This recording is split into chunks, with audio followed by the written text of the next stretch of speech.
दोस्तों नमस्कार। Viral question series के अगले भाग में आज हम बात करेंगे प्रश्न संख्या 111 से 125 तक।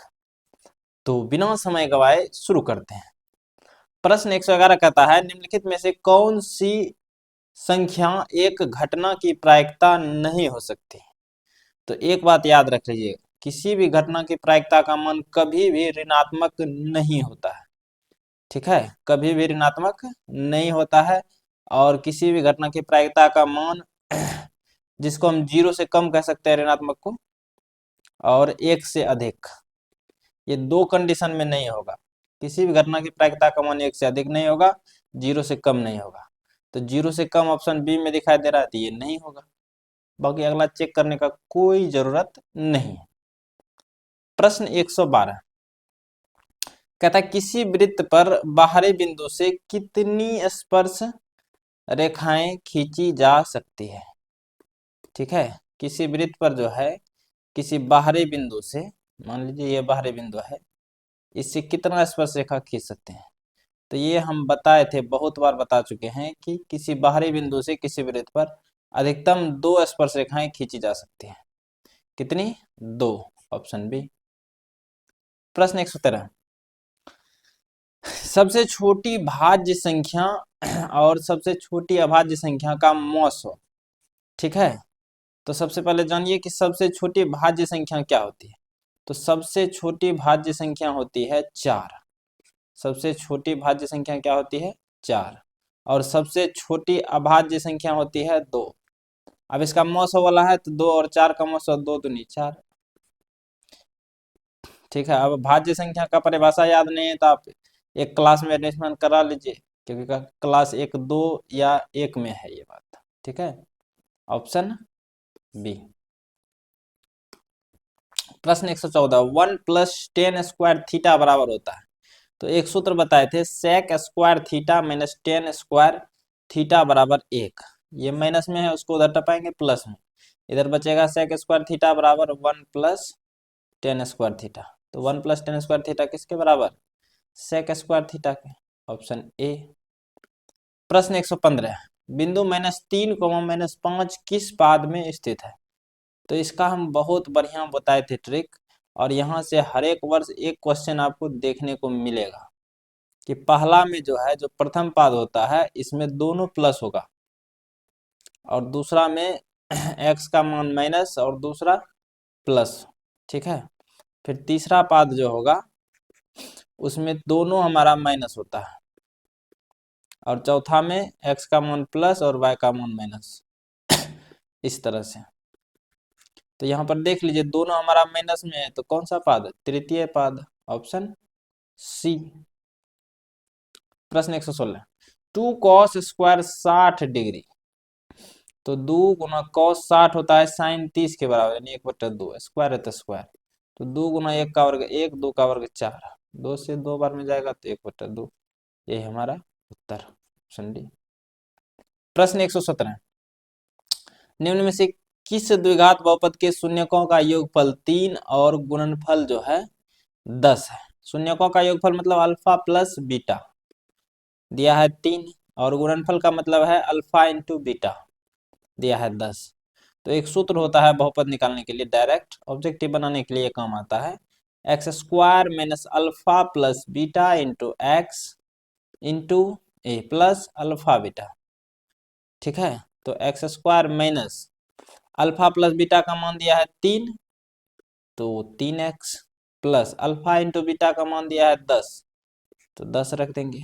तो यही हमारा उत्तर, option x square minus 3x plus 10, option A. प्रश्न 118, 12 मीटर ऊंचे खंभे की जमीन पर पड़ रही छाया की लंबाई 4√3 मीटर है, तो सूर्य का उन्नयन कोण। तो इस तरह के प्रश्न में हम बताए थे कि समकोण त्रिभुज आपको बना लेना है। ठीक है, बन जावे। अब बोला है 12 मीटर ऊंचा खंभा है, नाम दे दीजिए ए बी सी। तो ए बी खंभा है जिसका ऊंचाई 12 मीटर है, और इसका छाया जमीन पर बन रहा है, ये मान लीजिए जमीन है, तो इस पर छाया बन रहा है 4√3 मीटर लंबा। उन्नयन कोण मतलब ये कोण पूछा है, थीटा। तो लंब और आधार का रेशियो है 10 से बनेगा। टेन थीटा बराबर लंब है हमारा 12 और आधार है 4√3। तो 4 से ये हमारा चले जाएगा 3 बार में। तो टेन थीटा बराबर 3 को हम लिख सकते हैं √3 गुना √3, नीचे में है √3, तो √3 से √3 एक बार में। तो यहाँ पर हमारा बचा टेन थीटा और इधर बच गया √3। अच्छा, √3 टेन में कितना का मान होता है? तो टेन 60 डिग्री का मान होता है। अब यहाँ पर जैसे हम कोण का तुलना करेंगे तो यहाँ से थीटा का मान हमारा 60 डिग्री, यही उन्नयन कोण हो जाएगा, ऑप्शन ए। काफी आसान सवाल है, इस तरह का प्रश्न आपको परीक्षा में निश्चित रूप से देखने को मिलेगा। अब देखते हैं प्रश्न संख्या 119। 119 कहता है कि एक त्रिभुज एबीसी में त्रिभुज एबीसी एक समकोण त्रिभुज है जिसमें कोण सी 90 डिग्री है। ठीक है, कोण सी क्या है? 90 डिग्री है। तो cos a प्लस बी, तो a और b को यहाँ रख देते हैं, c हमारा 90 है तो c पर ये 90 बना दिए। तो इन दोनों का योग भी तो 90 होगा, क्योंकि त्रिभुज के तीनों कोणों का योग हमारा 90 होता है। c अकेले 90 है तो a प्लस बी भी हमारा कितना होगा? 90 डिग्री। पूछा है cos a प्लस बी बताइए, तो a प्लस बी हमारा 90 होता है और cos 90 होता है sin 0 के बराबर, जो कि 0 हो जाएगा, ऑप्शन ए। अब प्रश्न 120। 3, 4, 5, 17 तथा x का माध्य 6 है तो x का मान, तो माध्य दिया है 6। माध्य का सूत्र होता है सभी प्रेक्षणों का योग बटा सभी प्रेक्षणों की संख्या। ये हमारा प्रेक्षण है, इसका योग करेंगे तो 3 + 4 + 5 + 17 + x क्या वो है? 3, 2, 5 ठो 5 से भाग, प्रेक्षणों की संख्या बराबर 6। अब 3, 4, 7, 7, 5, 12, 12, 17, 17, 10, 27, 2, 29 + x, ये 5 हमारा भाग में है, उधर भेजेंगे गुना में, तो 6 पंचे 30। यहाँ से हमारा x बराबर हो जाएगा 30 घटा 29, ये प्लस में था उधर भेजे माइनस में, तो x बराबर 1, यही हमारा उत्तर। x का मान कितना? 1। अब देखते हैं प्रश्न 121। कहता है 64 सेंटीमीटर 64 पाई सेंटीमीटर स्क्वायर क्षेत्रफल वाले वृत्त का व्यास। क्षेत्रफल दिया है वृत्त में, तो वृत्त का क्षेत्रफल होता है, क्षेत्रफल दिया है 64 पाई सेंटीमीटर स्क्वायर। वृत्त का क्षेत्रफल होता है पाई r स्क्वायर, जो कि 64 पाई के बराबर है। यहाँ पाई से पाई हमारा चले जाएगा, r स्क्वायर बराबर 64 है, यहाँ से r बराबर हो जाएगा √64। वर्ग को इधर भेजे तो वर्गमूल हो गया, और 64 का वर्गमूल हो जाएगा 8 सेंटीमीटर। तो हमको त्रिज्या पता चल गया। अब पूछा है व्यास, तो व्यास क्या होता है वृत्त में? तो 2 गुना त्रिज्या होता है, तो 2 गुना त्रिज्या का मान 8 है, 2 16 सेंटीमीटर, ऑप्शन बी। प्रश्न 122 कहता है 2, 10 और 20 के लॉस और मॉस का अनुपात। तो 2, 10 और 20 का लॉस पहले निकाल लेते हैं। 2 से 2 एकम 2, 2 पंचे 10, 2 दह 20, फिर 5 से 5 एकम 5, 5 दूनी 10, तो 5 दूना 10, दूना 20, लॉस हमारा हो गया 20, और मॉस तो हमारा 2 हो जाएगा। मॉस क्या हो जाएगा? 2। अनुपात बोला है, अनुपात का मतलब बोला अनुपात का मतलब होता है भाग। लॉस और मौसों का अनुपात बोला है, तो लॉसों को पहले रखेंगे और मौसों को बाद में रखेंगे। तो 2 एकम 2, 2 दह 20, तो 10:1, यही हमारा उत्तर। अब देखते हैं प्रश्न 123। कहता है निम्नलिखित में से कौन कोसेक थीटा के बराबर है? तो डायरेक्ट ऑप्शन सी हो जाएगा, 1/sin थीटा। साइन का उल्टा कोसेक होता है, तो ऑप्शन सी। प्रश्न 124।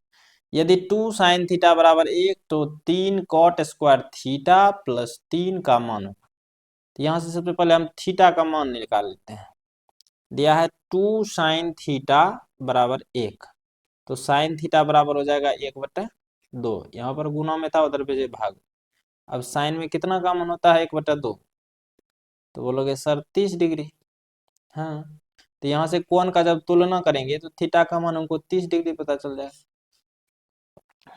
अब पूछा है 3 कॉट स्क्वायर थीटा प्लस 3, तो 3 कॉट स्क्वायर थीटा का मान रखेंगे 30 डिग्री प्लस 3 कॉट 30, टेन 30 होता है 1/√3, तो कॉट 30 हो जाएगा